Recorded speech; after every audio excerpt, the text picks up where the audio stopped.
क्या लग रहा है सर, क्या माहौल है, किसकी सरकार आ सकती है? अब बात कहते हैं कि किसकी सरकार आएगी, तो कोई भी समझ सकता है जिस तरह से देश की दुर्दशा है, कौन इनको वोट देगा।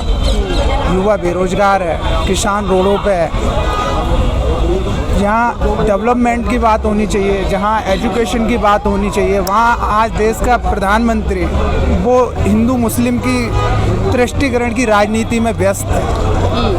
लोगों को मुद्दों से डाइवर्ट करने की जो प्लानिंग है मौजूदा सरकार की, वो काफ़ी निंदनीय है। जहां आज विकास पर बात होनी चाहिए, जहां आज बात इस विषय पर होनी चाहिए कि एजुकेशन का, जिस स्टेट में एजुकेशन का लेवल डाउन है तो क्यों है, उसकी समीक्षा होनी चाहिए। उसको कैसे इम्प्रूव किया जाए, इस विषय पर डिबेट होना चाहिए, ना कि इस विषय पे कि राहुल जी तो कह रहे हैं कि लोगों की संपत्ति सोना हम किसी को बांट देंगे। तो एक जातिगत टिप्पणी करना एक हमारे देश के पीएम के लिए काफ़ी दुर्भाग्य और काफ़ी निंदनीय है। इस तरह की राजनीति देश में नहीं होनी चाहिए। हमारी विदेशों तक छवि खराब होती है, देश की इज्जत खराब होती है। लेकिन अब समस्या ये है कि जो मौजूदा सरकार में बैठे हुए हैं, वाकई वो इंसानियत उनके अंदर है नहीं है, क्योंकि उनने जिस तरीके से इस देश पे कब्जा कर लिया एक तरफा जिस तरीके से आज आप देखो फेसबुक, यूट्यूब, सब पे इनने विजुअलिटी कितनी डाउन की हुई है कि आप वीडियो भी नहीं डाल सकते, कंटेंट हटाए जा रहे हैं, चाहे ईवीएम के विरोध को लेके प्रोटेस्ट हो।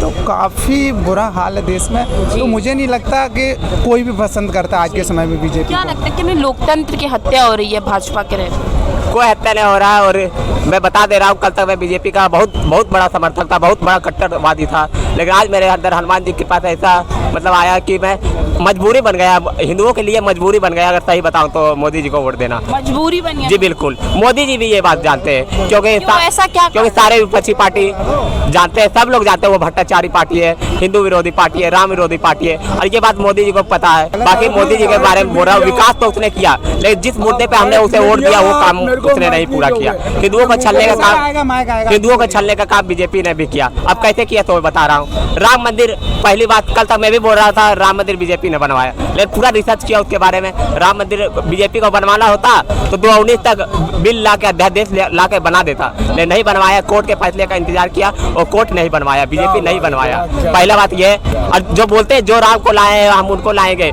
ये बहुत गंदा राजनीति हो रहा है। राम को किसी को लाने का पावर नहीं है। राम जी पूरे दुनिया को लाया, राम जी को तुमने लाया है। ये बहुत गंदा राजनीति हो रहा है हमारे देश में। तो किन मुद्दों पर वोट देंगे?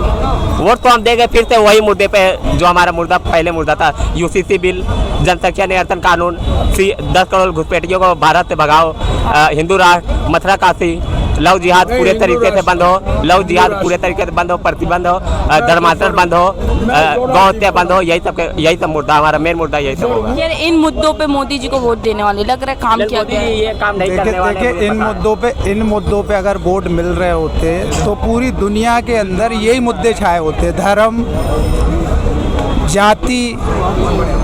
तो ऐसा दुनिया में कहीं देखने को नहीं मिलता कि जाति और धर्म पे राजनीति की जाती हो, जाति और धर्म पे वोटों का तुष्टीकरण किया जाता हो। तो मुझे नहीं लगता कि यहाँ भी कोई देगा, क्योंकि हम सबकी नस्ल एक है। जैसे पेड़ पौधों की नस्ल एक होती है, ऐसे इंसानों की नस्ल एक है। जब पूरी दुनिया में कहीं इस तरह की राजनीति नहीं, तो यहाँ भी कोई भी इनको वोट नहीं देगा। ये सिर्फ मैंने बताया जिस तरीके से ईवीएम में जो घोटाला कर रहे हैं, ईवीएम पे जो कब्जा है मौजूदा सरकार का, बस इसकी दम पे ये चाहे 400 पार बोले चाहे 500 पार बोले, इनके काम के ऊपर अगर बात की जाए तो आज अपन देख रहे हैं कितना तो बेरोजगारी है। मेन स्ट्रीम मीडिया यहाँ कोई नहीं आती, फिर भी भीड़ लगी रहती है यहाँ से वहाँ तक। देखिए आप चांदनी चौक में हम सभी। तो जिस तरीके से ये तुष्टीकरण की राजनीति देश में नहीं होनी चाहिए, मैं पहले ही बोल चुका हूँ। अगर वोट पार्टी को लेना है तो उनके लिए मुद्दे होने चाहिए, देश का डेवलपमेंट अगर कहीं रुका हुआ है तो क्यों रुका हुआ है, उसकी समीक्षा होनी चाहिए। उस डेवलपमेंट को कैसे इम्प्रूवमेंट किया जाए, उस पर डिबेट होने चाहिए। क्या आपको क्या लग रहा है किसकी सरकार आएगी, क्या माहौल? किसका इलेक्शन का? हाँ। मोदी जी आ रहे हैं। मोदी जी आ रहे हैं। ईवीएम गरारी सेट है। हाँ। 400 प्लस आएंगे। हाँ। बेईमानी से। तो काम के मुद्दों पे नहीं लग रहा कि मोदी जी के बहुत महान काम है। हाँ। हिंदू मुस्लिम को लड़ाना कम महान काम है। अच्छा, आप एक बार ना देहरादून देख के आइए कि कैसे पहाड़ों के तोड़ के और पूरा रोड सड़क बन रहा है, बन भी गया है, मतलब काफी बन गया है। ठीक है, साल भर में लगता है कि कंप्लीट हो जाएगा। वो जाके देखिए, उधर दिखाइए कि क्या किए हैं नहीं किए हैं इसे। कहने के लिए कुछ और। अभी मैं देहरादून से ही आ रहा हूँ, लेकिन वहाँ जाके देखिए कि कैसी पहाड़ों को तोड़ तोड़ के और सड़क पूरा कंप्लीट हो गया है। इतनी अगर मान के चलिए कि और सरकार थे, प्रधानमंत्री भी थे, तो इतना साल में नहीं हुआ, अब हो रहा है। तो आप तो जो रहेंगे उन्हीं को तो तारीफ किएंगे। नितिन गडकरी जी ने जो कर रहे हैं, ये क्या मतलब, यहाँ से देखिए महिपालपुर से कितनी अच्छी सड़क बना दी है। वो पहाड़ों में देहरादून में इतनी 250 किलोमीटर दिल्ली से जोड़ रहे हैं। जाके वहाँ दिखाइए कि कैसे बने हैं सड़क और कैसे बना रहे हैं इसे। अच्छा, ये सवाल उठ रहा है कि सड़कों पे इतना टोल टैक्स क्यों लगाया जा रहा है? सड़क पे मैडम ज्यादा दाम बढ़ा दिए गए। मतलब कि कहने का मतलब कि एगो घर चलाने के लिए पसीना छूट जाता है। हाँ? और थोड़ा सा टैक्स मतलब कि क्या मतलब, हर चीज को अरे आराम तो भी है ना।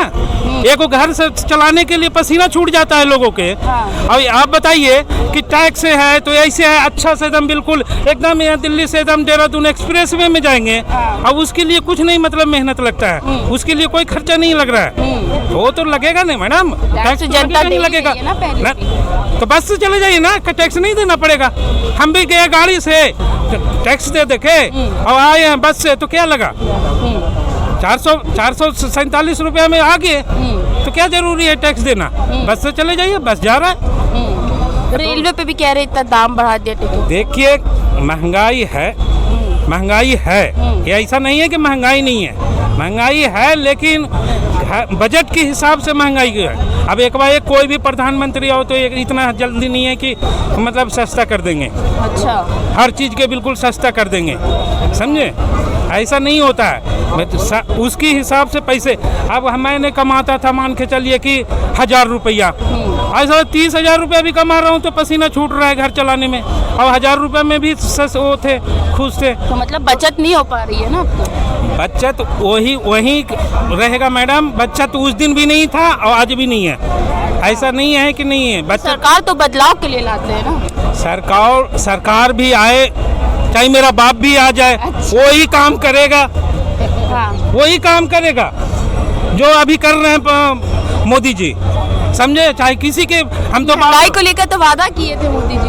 महंगाई क्या करेंगे मोदी जी, भी क्या करेंगे आप बताइए मेरे? मोदी जी क्या करेंगे? तो कुछ करेंगे नहीं मोदी? करेंगे, जब कहावत है कि गड्ढे भरेंगे, समझे, फिर उस पर चिप मारेंगे, फिर एक्सप्रेस वे न बनाएंगे, तभी तो गाड़ी। अभी यहाँ पीछे से कितनी 70 साल में अभी काम नहीं हुआ, तो अब वो कर रहे हैं, फिर 70 साल में कोई काम नहीं हुआ। अरे हुआ मतलब कि चला रहे थे, घर चलाने के लिए क्या। कभी खिचड़ी भी खा लेते हैं, कभी बिरयानी भी खा लेते हैं, कभी पराठे भी खा लेते हैं। तो कहने का मतलब है कि समय के अनुसार से ना, ऐसा तो नहीं है कि हाँ मतलब कि समय के अनुसार से नहीं हुआ जी।